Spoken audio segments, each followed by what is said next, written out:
The Montana morning air bit sharp and clean as it swept across the Whitefish Shooting Lodge, carrying the scent of pine and the promise of snow from the distant peaks. Earl Big Shot Harland adjusted his custom leather shooting vest, the brass buckles catching the early sunlight as he surveyed his domain with the satisfaction of a man who owned more land than most people could walk across in a day. His Weatherby Mark V gleamed in its case, all polished walnut and blued steel, a rifle that cost more than most people's cars. Before we jump back in, tell us where you're tuning in from, and if this story touches you, make sure you're subscribed because tomorrow I've saved something extra special for you. Boys, it's going to be a perfect day for showing these targets what real marksmanship looks like, Earl announced to the gathering crowd of lodge members, his voice carrying the authority of someone accustomed to being the loudest man in any room. The other men chuckled and nodded, adjusting their own expensive gear with the casual confidence of those who had never doubted their place in the world. Jonah Doc McCrae looked up from checking his rifle scope, his weathered hands moving with the precision of someone who had once stitched up bullet wounds under fire. Retired now from his Army medic days, he found peace in the methodical ritual of target shooting, though his eyes still held the 1,000-yard stare of a man who had seen too much. "Earl, you keep talking like that, you're going to jinx yourself," he said with a dry smile. "Remember last month when you swore you'd outshoot that college boy from Missoula?" Earl waved dismissively. "That was a fluke. Wind caught my shot."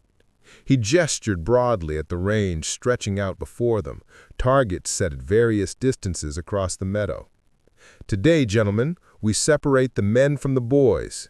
I've got a new load worked up that's going to put every shot exactly where I want it." Miles Carter, barely 19 and still carrying the eager energy of youth in his lanky frame, finished setting up the shooting benches with the careful attention of someone who took pride in doing things right. As the lodge's part-time worker, he had learned to listen more than speak around these men, absorbing their stories and techniques like a sponge. His own rifle was a modest Remington 700, saved for penny by penny from his wages, but he treated it with the reverence others reserved for family heirlooms. "Mr. Harland," Miles said respectfully, "I've got the wind flags up and the targets fresh. The 200-yard targets are steel plates, and I've set up paper at 300 for precision work." "Good boy," Earl nodded approvingly. "You're learning that attention to detail separates the wheat from the chaff in this business." The morning proceeded with the comfortable rhythm these men knew well.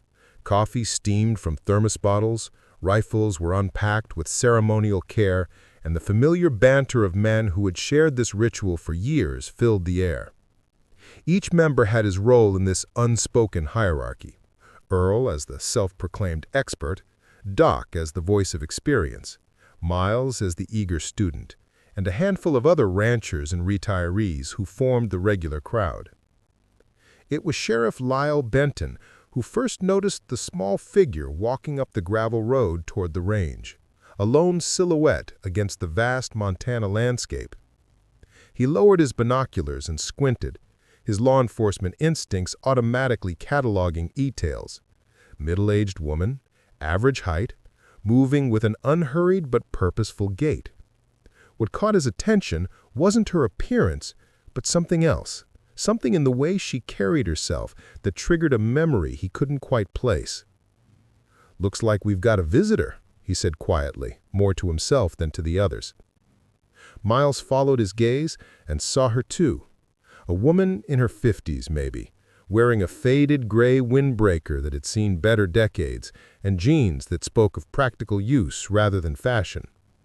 Her graying hair was pulled back in a simple ponytail, and she carried what looked like a rifle case so worn and patched that it might have been handed down through generations. She moved without the tentative steps of someone unsure of their welcome, but also without the aggressive stride of someone looking to make a statement. As she drew closer, more of the men began to notice her approach. Conversations gradually died down as curiosity overcame their morning routine. Earl straightened up, his chest puffing out slightly in the automatic response of a territorial rooster sensing an intrusion into his domain. "Well, well," he said, his voice carrying across the range with theatrical amusement. "Looks like someone took a wrong turn on the way to the church social."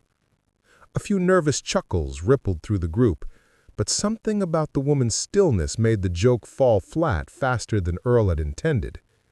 She didn't react to his words, didn't flush with embarrassment or anger, simply continued her quiet assessment of the situation.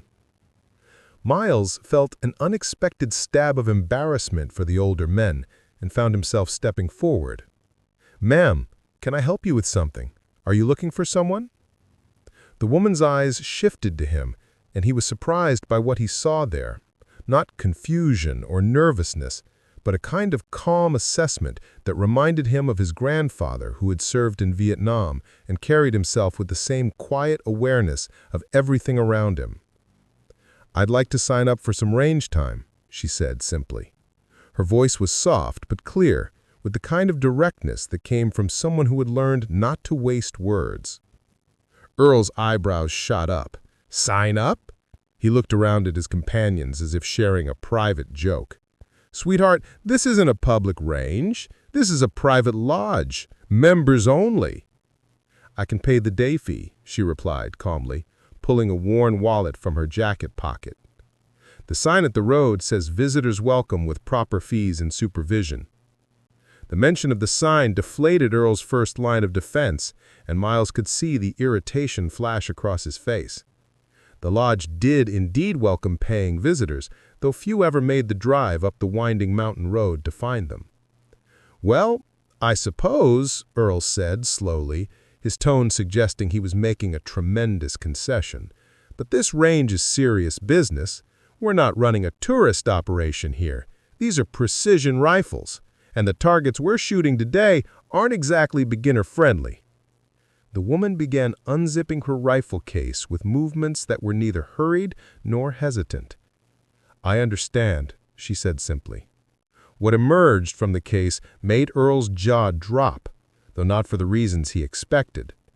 The rifle was ancient by their standards, an old M14 that looked like it had been through a war or two. The wood stock was darkened with age and wear, wrapped in places with what looked like medical tape to hold splits together. The metal showed honest wear and the kind of patina that came from years of use rather than neglect. "Good Lord," Earl muttered, unable to keep the disdain from his voice. "That thing belongs in a museum. When's the last time that relic was zeroed? Does it even still fire?" Doc McCrae leaned forward for a better look, and something flickered in his experienced eyes. There was something about the rifle that didn't match its worn appearance, something in the way the woman handled it that spoke of familiarity beyond casual ownership. "It fires," the woman said quietly, beginning to load a magazine with smooth, automatic movements. High overhead, a raven circled once and settled on a fence post, its black eyes taking in the scene below with the ancient wisdom of a creature that had witnessed countless human dramas play out against this eternal landscape. Its presence went unnoticed by most, but Miles caught the movement and felt an odd chill, as if the bird's arrival marked some kind of turning point. Earl couldn't let it go. "Look, I'm not trying to be difficult here, but this isn't a place where people come to play around. We take our shooting seriously. Maybe you'd be more comfortable at one of the indoor ranges in town. They've got 22s you can rent, nice and easy to manage." For the first time, the woman looked directly at Earl, and something in her expression made his next words die in his throat.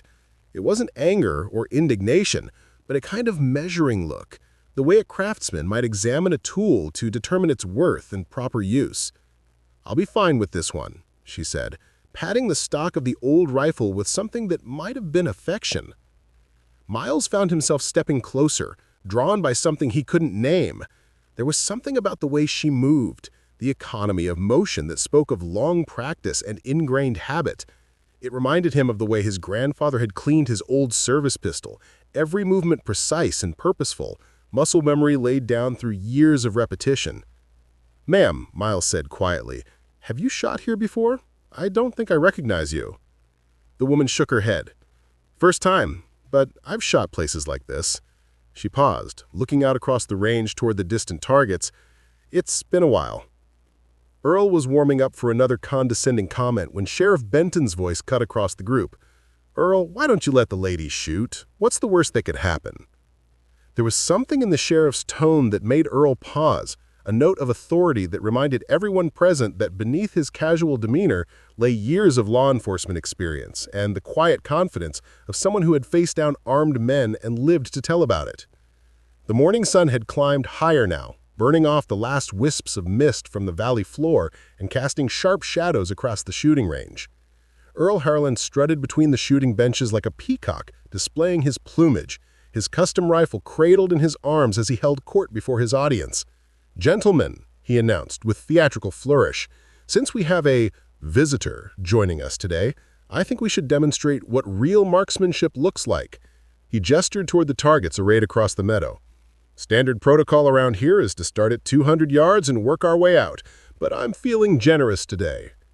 Earl's rifle was a work of art and engineering, a custom-built precision instrument that had cost him more than many people paid for a car. The scope alone was worth thousands, German-engineered glass that could count the whiskers on a groundhog at 500 yards. He settled behind the shooting bench with practiced ease, adjusting the bipod legs with the careful attention of a surgeon preparing for a delicate operation. "Watch and learn, sweetheart," he called over his shoulder to the woman who had introduced herself simply as Clara. She stood quietly behind the group, her ancient rifle held in a casual port-arms position that somehow looked more natural than all their expensive equipment arranged on their benches. The first shot cracked across the valley, and Earl's bullet punched through the paper target at 200 yards in what was admittedly a respectable group. Not perfect center, but solid shooting by any reasonable standard.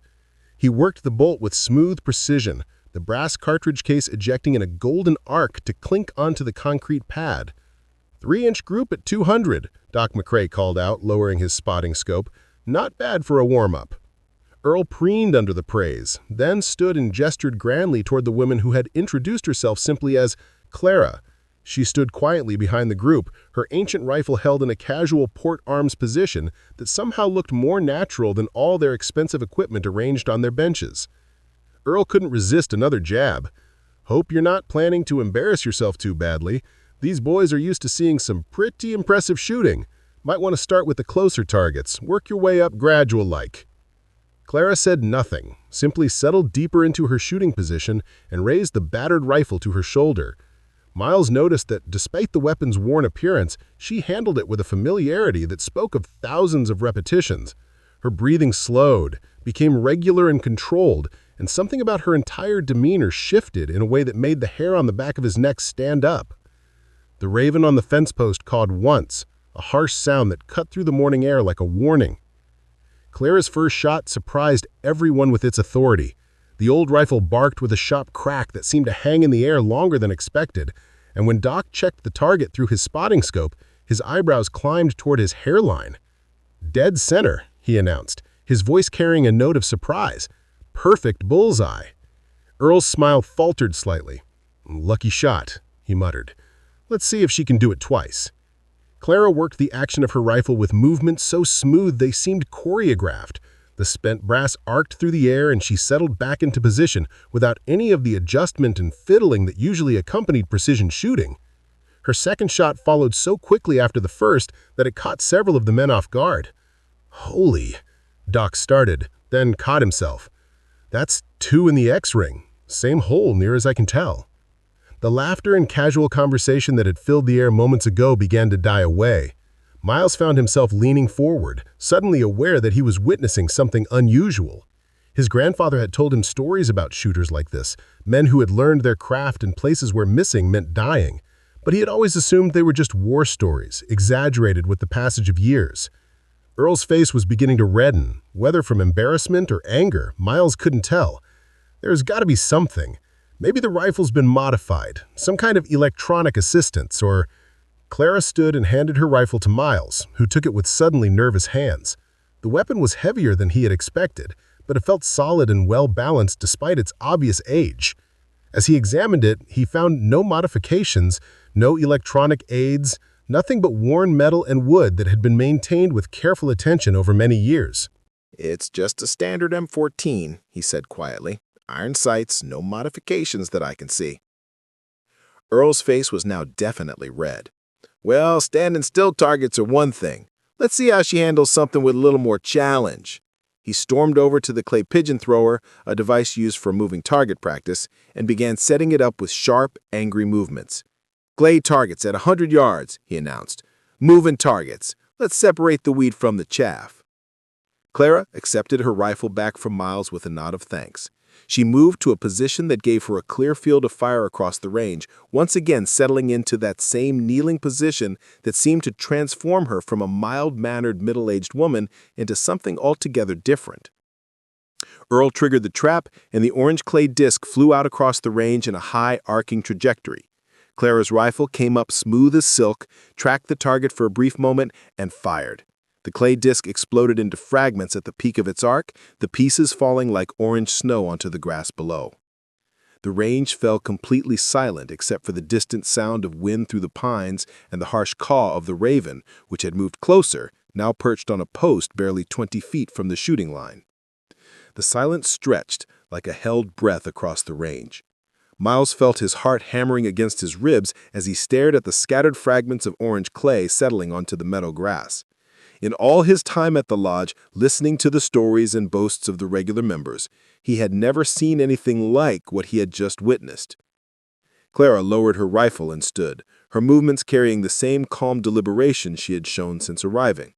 She might have been a librarian returning a book to its shelf for all the emotion she displayed. But Miles noticed something the others missed: the slight tremor in her hands as she began to eject the spent cartridge, and the way her eyes didn't quite meet anyone else's.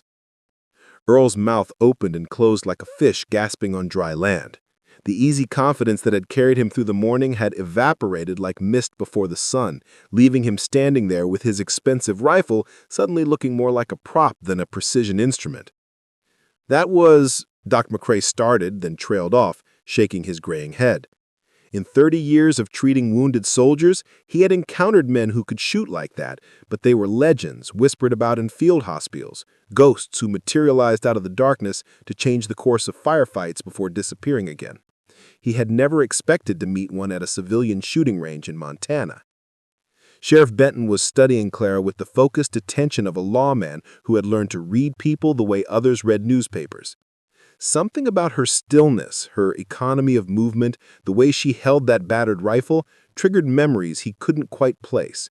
There was a familiarity there, like a song heard long ago that teased at the edges of recognition. Miles found his voice first. "Ma'am," he said, his words coming out in a rush, "that was incredible. Where did you learn to shoot like that?" Clara's eyes flicked to his face, and for just a moment, he saw something there that made him step back involuntarily. It wasn't anger or threat, but a kind of weariness that seemed to go bone deep, the look of someone who had carried heavy burdens for so long that their weight had become part of her.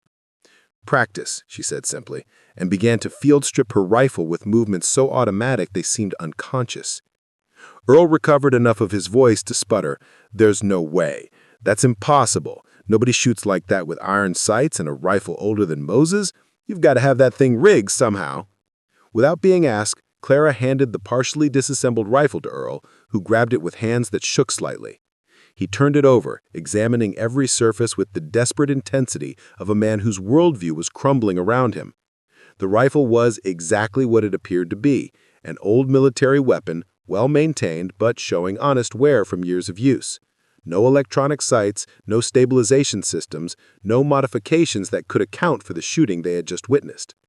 But as Earl turned the rifle in his hands, running his fingers along the stock in search of hidden mechanisms, his thumb encountered something that made him pause. The wood felt different in one spot, rougher than the surrounding surface.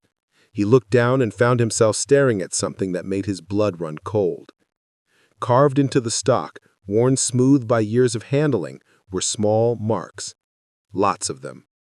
They were arranged in groups of 5, the universal tally system that had been used by soldiers and prisoners and anyone else who needed to keep count of something too important to forget. His thumb traced over them, counting automatically, his voice dropping to a whisper as the number grew. "What the hell are these?" he demanded, his voice cracking slightly. Clara stopped cleaning her rifle and looked up at him. For the first time since arriving, she seemed to hesitate, as if weighing whether to answer. The silence stretched between them like a taut wire, and Miles noticed that even the raven had gone quiet, its black eyes fixed on the group with unblinking attention. Clara said finally, "Tally marks," her voice so quiet they had to strain to hear her. Earl's face had gone pale beneath his tan. "Tally marks for what?" But even as he asked the question, something in his expression suggested he already knew the answer, or at least suspected it.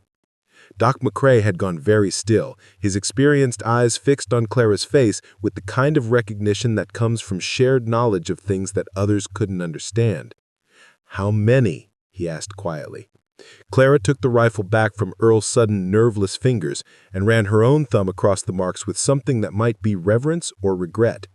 142, she said. The number fell into the morning air like a stone dropped into still water, the ripples of its implication spreading outward through the group. Miles felt something cold crawl up his spine as understanding dawned. These weren't practice marks or some kind of game score. They were something far more serious, far more final. Sheriff Benton stepped forward, his law enforcement instincts fully engaged now. "Ma'am, those marks, they represent confirmed kills, don't they?" Clara nodded, once, sharp and definitive. "Confirmed kills, every one." Earl's expensive rifle clattered to the ground as he stumbled backward, his face gone white as old bone.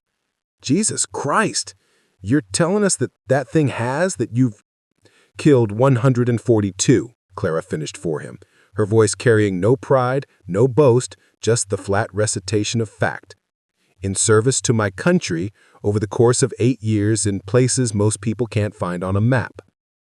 Doc McCrae was nodding slowly, pieces of a puzzle falling into place in his mind. "That's why you shoot like that. Combat training, real combat, not range time or hunting trips." He looked at the other men, his expression grave. "Gentlemen, we're in the presence of a professional, and I don't mean someone who competed in shooting matches." Miles felt his world shifting around him, all his romantic notions about marksmanship and hunting suddenly seeming like children's games in the face of this revelation. The quiet woman who had arrived that morning carrying an old rifle wasn't what any of them had assumed. She was something from a different world entirely. A world where shooting wasn't about trophies or bragging rights, but about life and death in the most literal sense possible. The raven chose that moment to spread its wings and launch itself into the air, its harsh call echoing across the range like a judgment. Clara watched it fly, and Miles could have sworn he saw something like recognition in her eyes, as if the bird's departure marked the end of something that had been building since the moment she arrived. Telling and preparing this story took us a lot of time, so if you are enjoying it, subscribe to our channel. It means a lot to us. Now back to the story. "I think," Sheriff Benton said slowly, his voice carrying the authority of his office, "we all owe this lady an apology, and maybe we ought to listen to what she has to say." But Clara was already packing her rifle away, her movements quick and efficient. "Nothing to say," she replied. "I just wanted to shoot. It's been a long time." As she closed her rifle case, Earl found his voice again, though it came out as barely more than a croak. 142 people. You've killed 142 people. Clara straightened and met his eyes directly for the first time since the confrontation began. "I have, and I remember every single one." The weight of Clara's words settled over the group like a lead blanket. Earl stood frozen, his mouth slightly agape, staring at the rifle case as if it contained a coiled rattlesnake. The expensive Weatherby that had been his pride and joy lay forgotten in the dirt at his feet, its polished stock already collecting dust. Miles felt his legs go weak. 142. The number rolled around in his mind like a marble in an empty jar, impossible to ignore. He had grown up on war movies and video games where killing was sanitized, glorified, turned into entertainment. But standing here in the crisp Montana morning, looking at this quiet woman who might have been his aunt or his teacher, the reality of what those marks meant hit him like a physical blow. Doc McCrae stepped closer, his medic's eye taking in details that others missed. the way Clara held herself, the slight favor she gave her left leg as if compensating for an old injury, the unconscious way her eyes swept to the tree line even while standing in casual conversation. These were the habits of someone who had learned to stay alive in places where survival was never guaranteed. "Ma'am," Doc said quietly, his voice carrying the respect of one veteran for another. "If you don't mind me asking, what unit were you with?" Clara's hand stilled on the rifle case. For a moment, Miles thought she wouldn't answer, but then she spoke, her voice barely above a whisper. "I was never officially with any unit. My records were classified, then sealed, then probably destroyed." She looked up at the sky where the raven had disappeared. "Ghost operations, the kind that never happened, in places that don't exist against people who were never there." Sheriff Benton felt a chill of recognition run down his spine. In his 25 years in law enforcement, first as an MP in the Marines and then as a county sheriff, he had heard whispers about operators like Clara. They were legends in the military community, stories told in hushed tones about shooters so skilled and so deadly that their very existence was denied by the same government that deployed them. "Jesus," Earl breathed, finally finding his voice. "You're talking about assassination. Government assassination?" Clara's eyes snapped to his face with laser intensity. "I'm talking about war," she said firmly. "Legal, sanctioned military action in defense of American interests and American lives. Every shot I took was authorized by people with more stars on their shoulders than you've got hairs on your head." The distinction seemed important to her, and Miles could see why. There was a vast difference between a soldier following orders and a killer acting on personal whim. But the result was the same. 142 human beings who had drawn their last breath because Clara squeezed a trigger. Earl's face flushed red as his shock began to transform into indignation. "Well, if that's true, then why are you here? Why are you in some military hospital or getting medals or something? What's a government killer doing at our shooting range?" The question hung in the air like gunsmoke, and Miles found himself holding his breath waiting for Clara's response. He could see the tension in her shoulders, the way her jaw tightened almost imperceptibly. "Because," Clara said slowly, "the government decided that people like me were too dangerous to keep around after the wars ended. Too much liability. Too many questions that might get asked." She picked up her rifle case and slung it over her shoulder. "So, they gave us medical discharges, sealed our records, and told us to disappear into civilian life, pretend we were never anything more than regular soldiers." Doc McCrae nodded grimly. He had seen it before.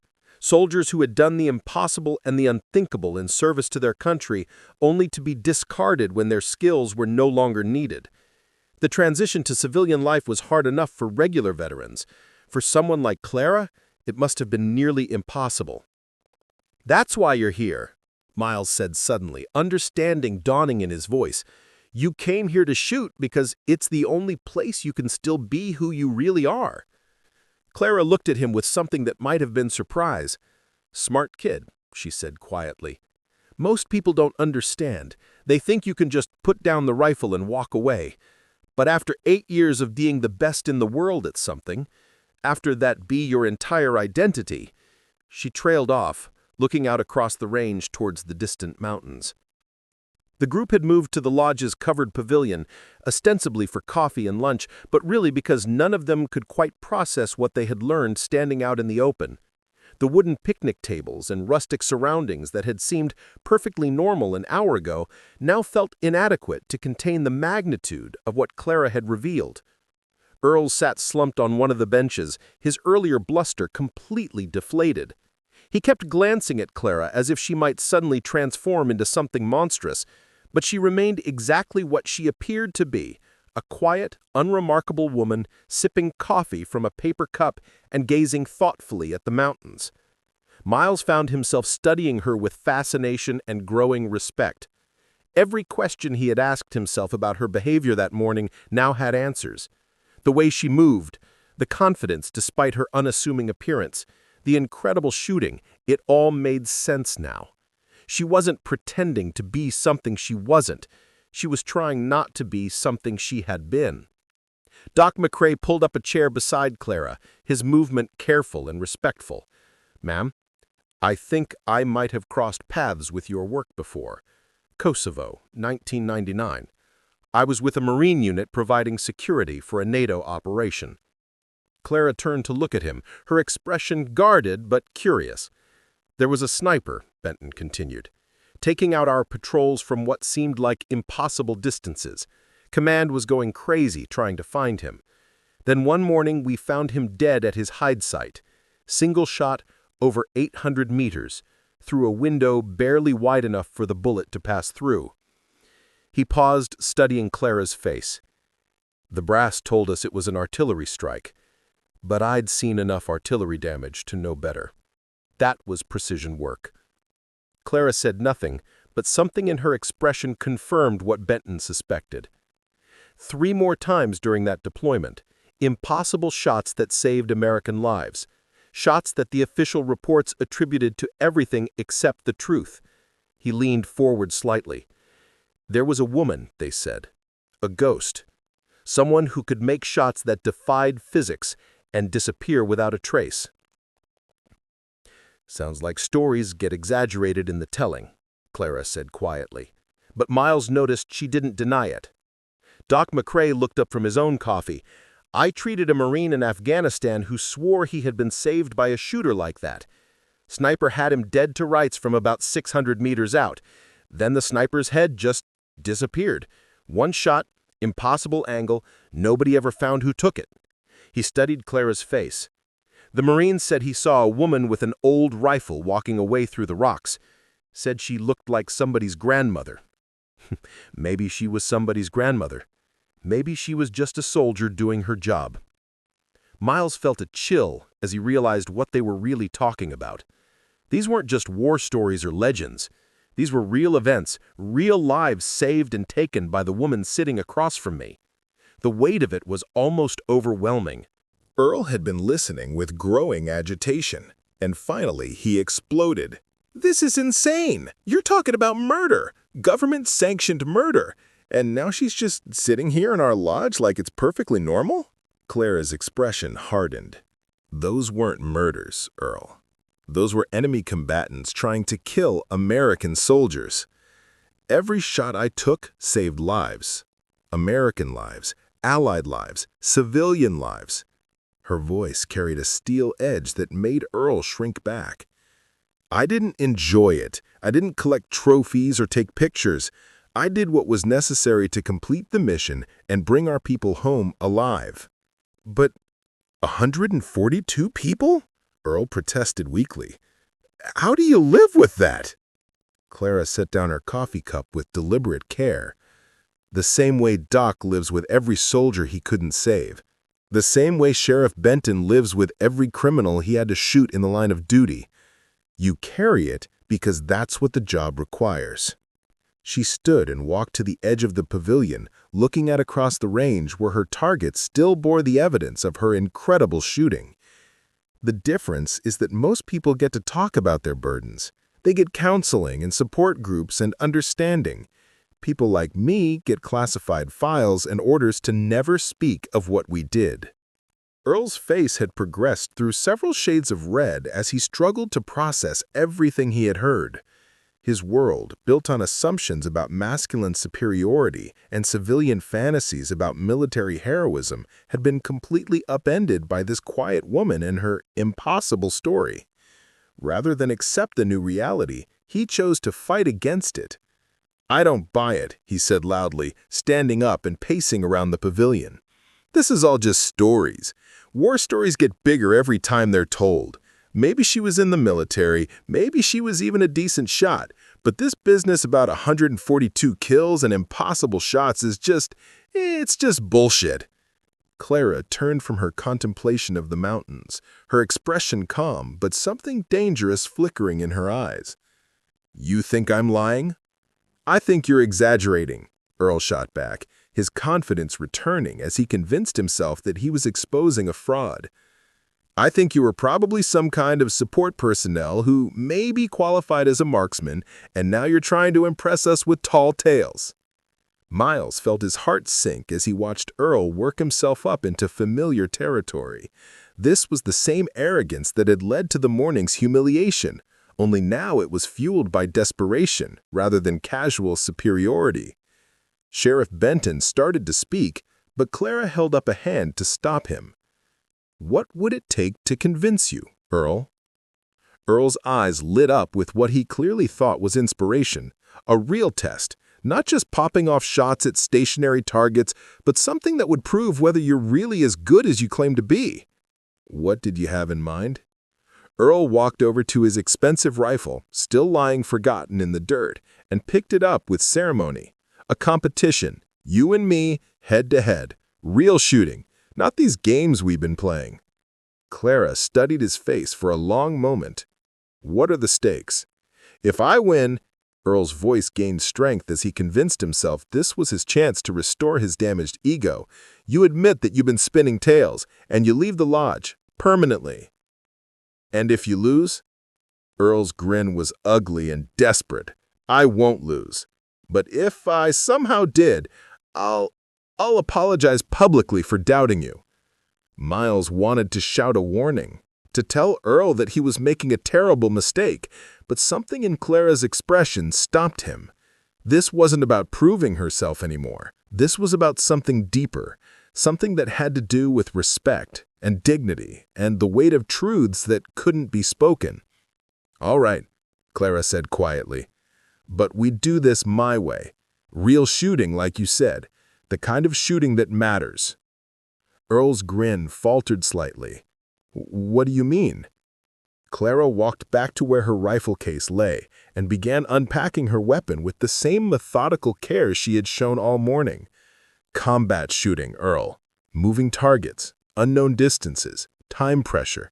The kind of shooting that separates the professionals from the pretenders." Doc McCrae stood up, alarm clear in his voice. "Clara, maybe we should—" "No," Clara interrupted, her voice carrying absolute finality. "Earl wants to know if I'm really who I say I am. This is how we find out." She looked directly at Earl, and Miles saw him physically flinch under her gaze. "Still interested, Earl? Or would you prefer to stick with your nice, safe paper targets?" Earl's mouth worked soundlessly for a moment, caught between his desperate need to prove himself and the growing realization that he had challenged something far beyond his capabilities.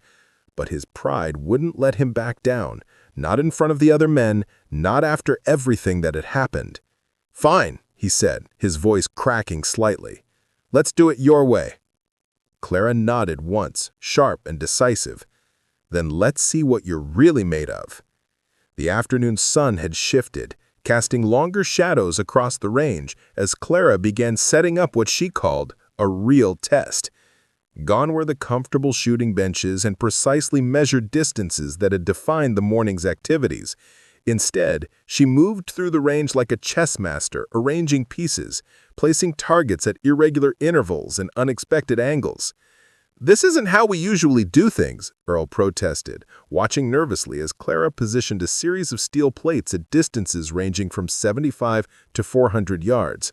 Some were partially concealed behind brush, others angled to catch only glancing shots. Clara paused in her work and looked at him with something that might have been pity.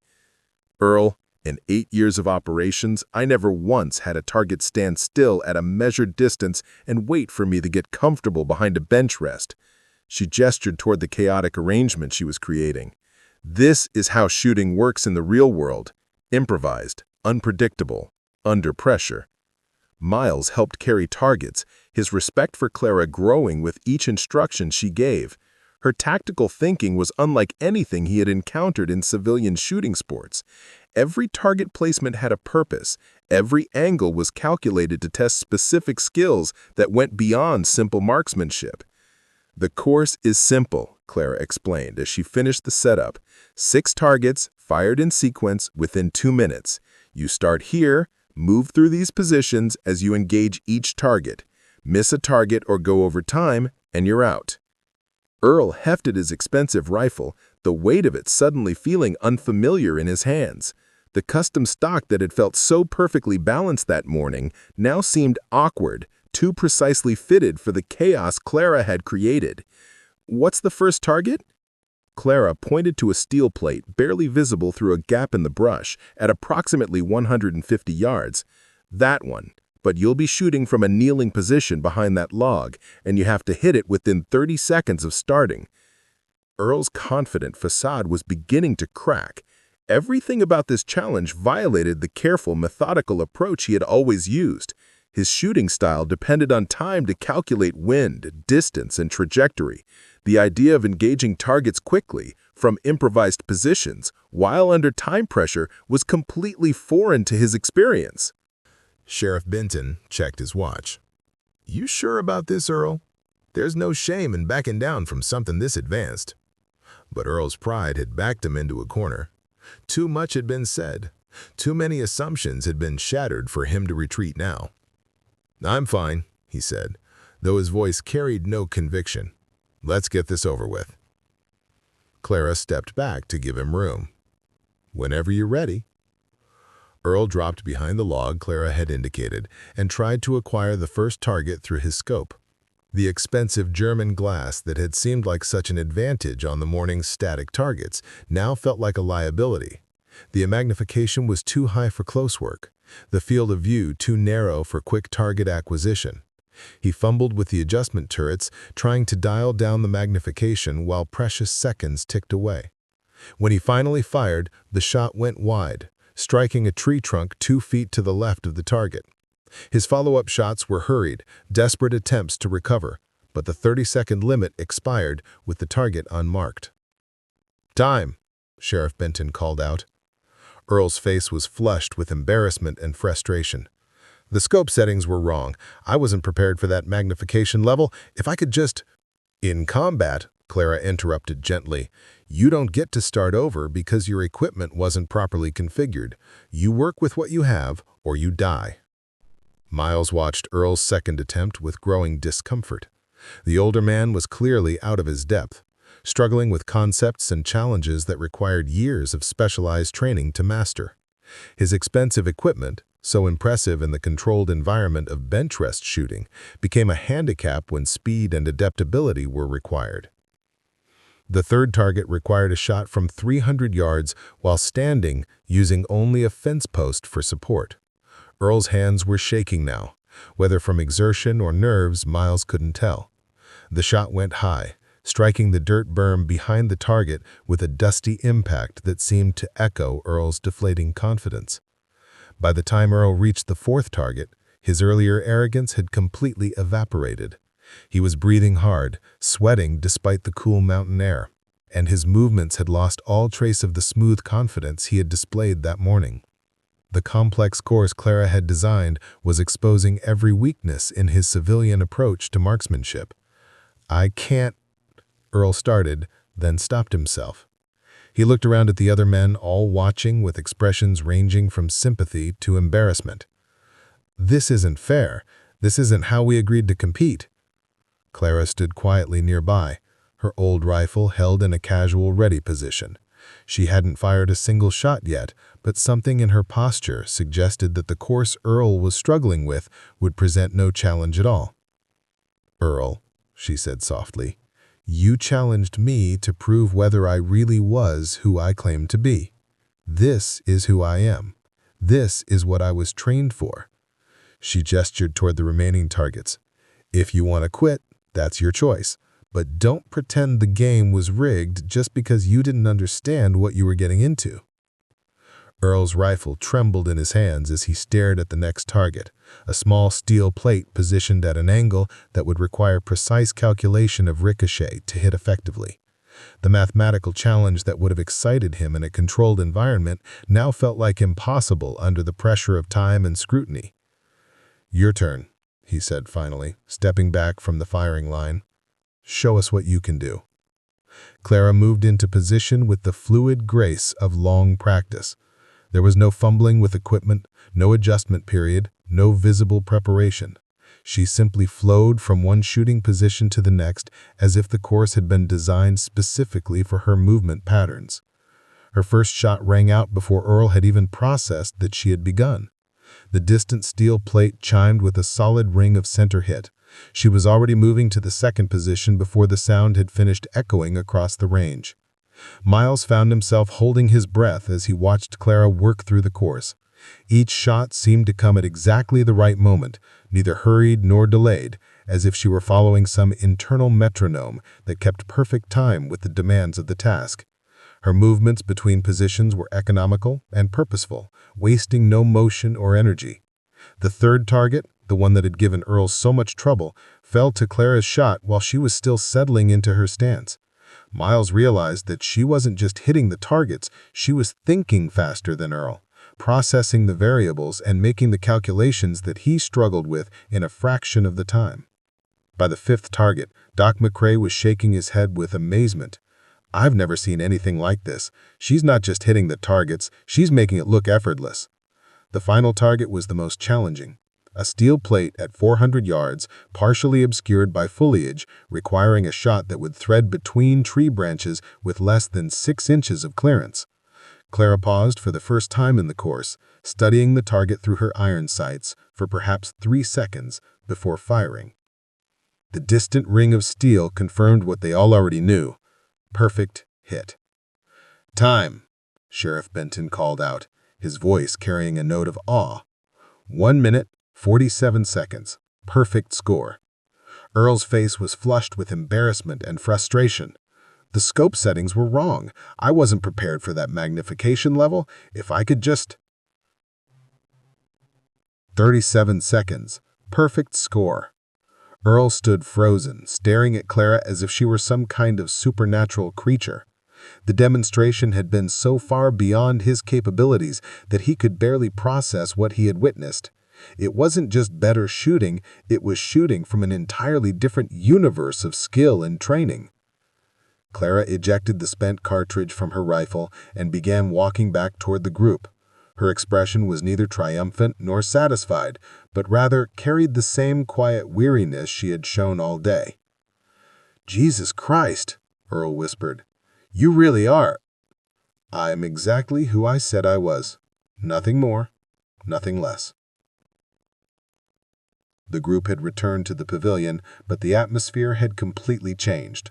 Earl sat slumped at one of the picnic tables, his expensive rifle leaning forgotten against a post, his entire worldview having been systematically dismantled by a quiet woman with an old M14. The easy camaraderie of the morning had been replaced by something heavier, more contemplative. Clara sat apart from the others, her rifle across her knees as she methodically cleaned the barrel with a rod and patches. The ritual seemed automatic, ingrained by years of repetition, but Miles noticed that her hands lingered on the weapon longer than cleaning required. "Ma'am, can I ask you something?" Miles said quietly, approaching her table with the careful respect of someone who had finally understood what he was in the presence of. Clara looked up from her cleaning, and he was struck again by the depth of weariness in her eyes. "Go ahead." "Those marks on your rifle, you said you remember every one. How do you carry something like that?" Clara set down her cleaning rod and ran her thumb across the worn stock, tracing the small carved lines that represented so much more than simple notches. "Do you know why I put these marks here, Miles?" He shook his head. "Because forgetting would be worse than remembering." She held up the rifle, studying the marks in the afternoon light. Every one of these represents a human being, someone who had a name, a family, dreams, fears, someone who got up that morning not knowing it would be their last day alive. Sheriff Benton had been listening, and now he moved closer. "In law enforcement, we're taught that sometimes taking a life is necessary to save innocent lives, but we're also taught that it should never be easy, never be casual. Sounds like you learned the same lesson." Clara nodded. "The hardest part wasn't the shooting. I was good at that from the beginning. The hardest part was learning to live with the consequences." She traced another mark, her voice growing softer. "The first one was in Kosovo. a sniper who had been picking off NATO peacekeepers. I watched him through my scope for 3 hours before I took the shot. Miles found himself leaning forward, drawn into the story despite himself. He was young, Clara continued. Maybe 19, 20 years old. He had a picture of a girl taped to the inside of his rifle case. Before he died, he was showing it to his spotter, talking about something, probably telling him about his girlfriend back home. The pavilion had gone completely quiet, except for the distant sound of wind through the pines and the occasional creak of settling wood. I put that first mark on my rifle that night, in the field hospital where they debriefed me. The commanding officer asked me why I was defacing military property. I told him it was so I would never forget that the target had been a person, not just a threat to be eliminated. Doc McCrae cleared his throat. In medical school, they teach you about the weight of every decision. Every patient you lose stays with you. But at least we're trying to save lives. What you did, he paused, searching for the right words. How do you balance that? Clara was quiet for a long moment, her fingers still tracing the marks on the rifle stock. You don't balance it. You carry it. Every mission, every shot, every life taken was weighed against the lives that would be saved. American soldiers who would go home to their families, civilians who wouldn't be murdered by ethnic cleansing or terrorism, aid workers who could continue their humanitarian missions. She looked up at the group, her expression serious but not defensive. I never took a shot that wasn't authorized by command. I never killed anyone who wasn't actively engaged in harming innocents. But that doesn't make the weight any less. Earl, who had been silent since his humiliation on the range, finally found his voice. But 142 people? How is that even possible? How does one person end up responsible for that many deaths? Clara's laugh was short and bitter. 8 years of deployments, Earl. Kosovo, Afghanistan, Iraq, Somalia, places that never made the news because officially we were never there. Small unit operations, surgical strikes, counter-terrorism missions. When you're good at something the military needs, they keep sending you back. She set her rifle down and looked out across the range where the targets still stood as silent witnesses to the morning's events. The last mission was in Afghanistan. We had intelligence about a Taliban cell planning an attack on a girls' school in Kabul. 47 children would have died if they'd succeeded. Miles felt his throat tighten. What happened? I spent 6 days in a hide position, waiting for the opportunity. When it came, I had to take 4 shots in rapid succession. 4 men who were about to murder children. Clara's voice grew harder. Those were marks 139 through 142. And 3 days later, a roadside bomb took out my Humvee and ended my career. She pulled up her left pant leg slightly, revealing a prosthetic device where her ankle should have been. Took my foot and part of my leg, took my hearing in my left ear, took my place in the unit. She smoothed the fabric back down. Medical discharge, disability pension, and a one-way ticket back to civilian life. The revelation hit the group like a physical blow. Here was a woman who had sacrificed not just her peace of mind, but her body in service to her country, only to be quietly discarded when she was no longer useful. Sheriff Benton's voice was thick with emotion. That's why you came here today. This is the only place you can still be who you were. Clara nodded. For 47 minutes on this range, I was still Sergeant Clara Dawson, United States Army. Not just a disabled veteran trying to figure out how to buy groceries and make small talk with civilians who've never seen combat. She stood and began packing her rifle away with the same methodical care she had shown all day. Thank you for letting me shoot. It's been good to remember. Miles watched her prepare to leave and felt something break inside his chest. The casual arrogance with which they had greeted her that morning now seemed not just wrong, but almost criminal. Here was a woman who had given everything in service to her country, who carried burdens none of them could imagine, and they had mocked her for wearing an old jacket and carrying a worn rifle.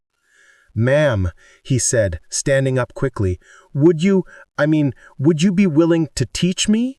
Not shooting," he added hastily. "I can learn that anywhere, but the other stuff, the discipline, the respect for what this all means." Clara paused in her packing and studied his young face. "You don't need me to teach you that, Miles. You need to decide for yourself what kind of man you want to be. Whether you want to be someone who judges people by their appearance and equipment, or someone who recognizes substance when he sees it." She closed her rifle case and slung it over her shoulder. "The choice is yours."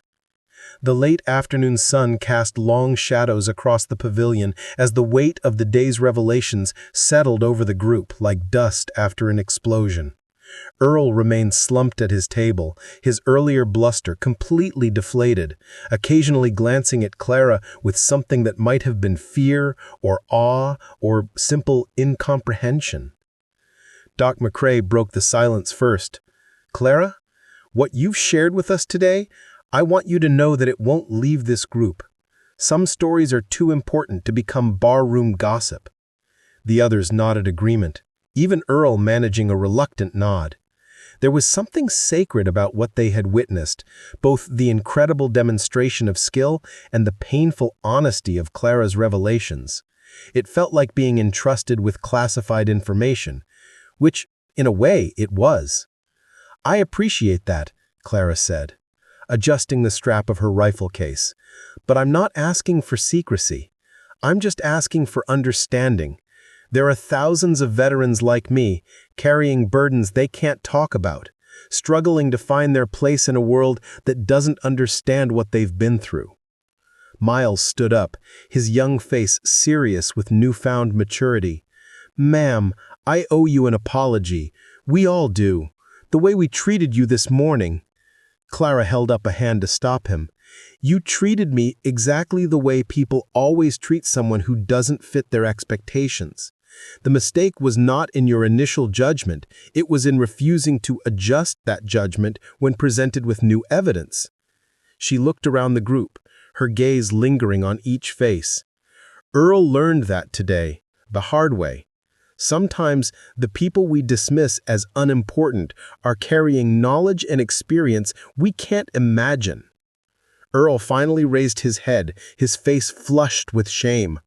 "I was an ass," he said quietly. "Everything I said this morning, every assumption I made, I was completely wrong." "You were," Clara agreed, without rancor. "But you're not the first person to make those mistakes, and you won't be the last. The question is what you do with the knowledge now." Sheriff Benton stood and extended his hand to Clara. "Ma'am, it has been an honor to meet you, and I want you to know that if you ever need anything at all, you call me." Clara shook his hand, and Miles noticed that her grip was firm and strong despite her small stature. "Thank you, Sheriff. That means more than you know." Doc McCrae approached next. "Clara, I've treated a lot of soldiers over the years, physical wounds and psychological ones. If you ever need someone to talk to, someone who understands the weight of carrying other people's lives in your hands," he handed her a business card. "I run a support group for veterans, mostly medical personnel, but we understand that everyone carries their burdens differently." Clara studied the card for a moment before slipping it into her jacket pocket. "I might take you up on that, Doc. The isolation gets heavy sometimes." Miles stepped forward last, his hands nervous, but his voice steady. "Ma'am, I know I'm just a kid, and I probably don't understand most of what you've been through, but I want you to know that what you did today, sharing your story with us, teaching us, it changed something for me." Clara looked at him with something that might have been approval. What did it change? I always thought being a man meant being the loudest, the strongest, the most aggressive, like Earl this morning. Miles glanced apologetically at the older man. But watching you today, seeing real strength, real competence, it's not about dominance. It's about discipline. It's about carrying responsibility without complaining about the weight. Clara smiled for the second time that day, and this time it did reach her eyes. Now you're starting to understand what it means to be a soldier, Miles. Not the Hollywood version, not the video game version, but the real thing. It's about service, sacrifice, and the willingness to carry burdens so that others don't have to. She looked out across the range one more time, taking in the targets that still bore the evidence of her incredible shooting. The marks on my rifle aren't trophies, they're reminders. Reminders that every shot has consequences, that every life taken was someone's son or daughter or parent.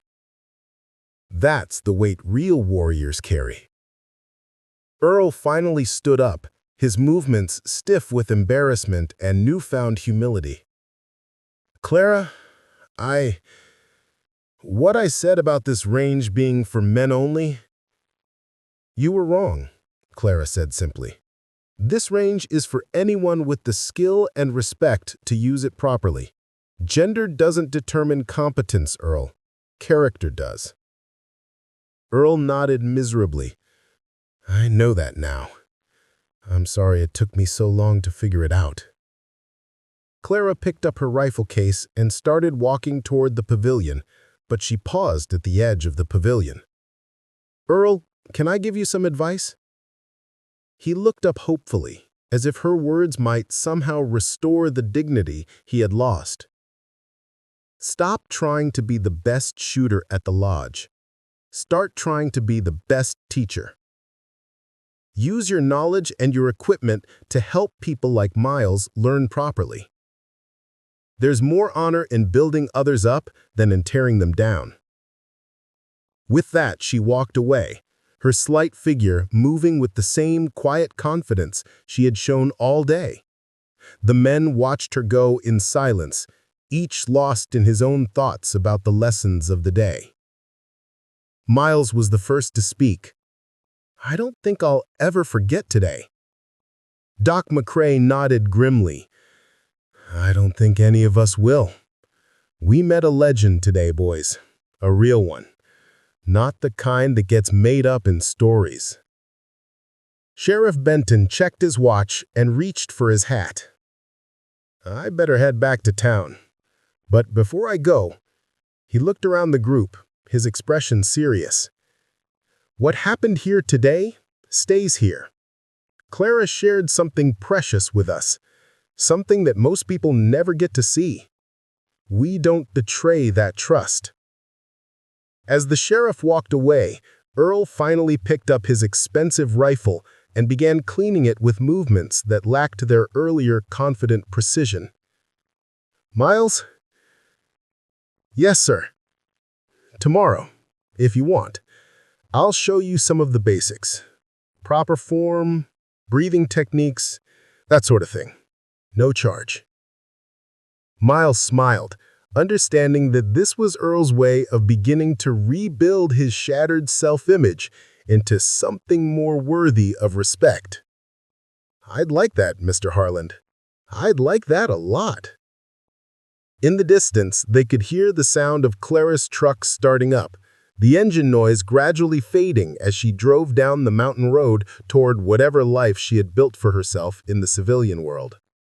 But the impact of her visit would remain with each of them, a reminder that heroes don't always look like what we expect, and that the greatest warriors are often the ones who wish they had never needed to fight.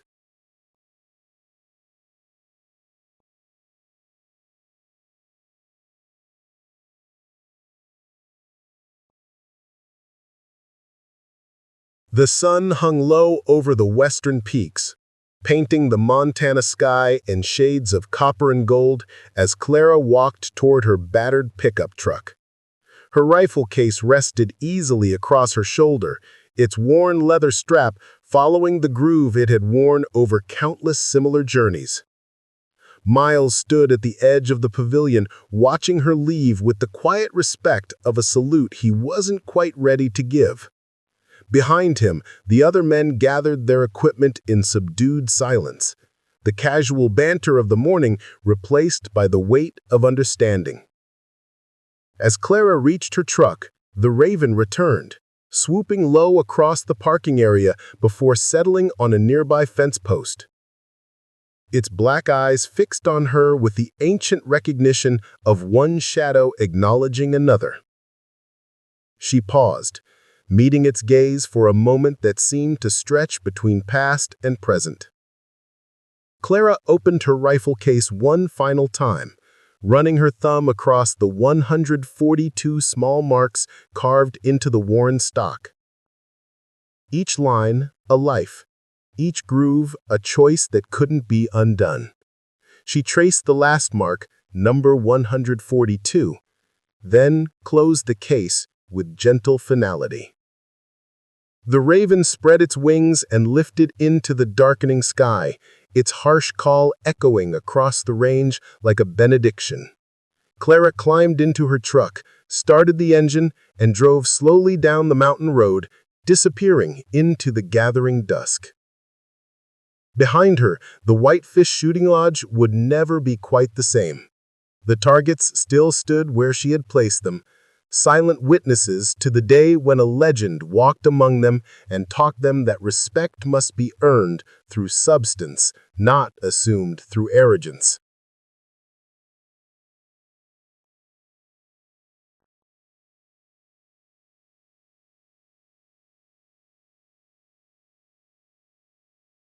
Miles remained at the pavilion long after the sound of her engine faded, understanding that he had witnessed something rare and precious, the moment when myth became reality, and reality proved more profound than any legend could be.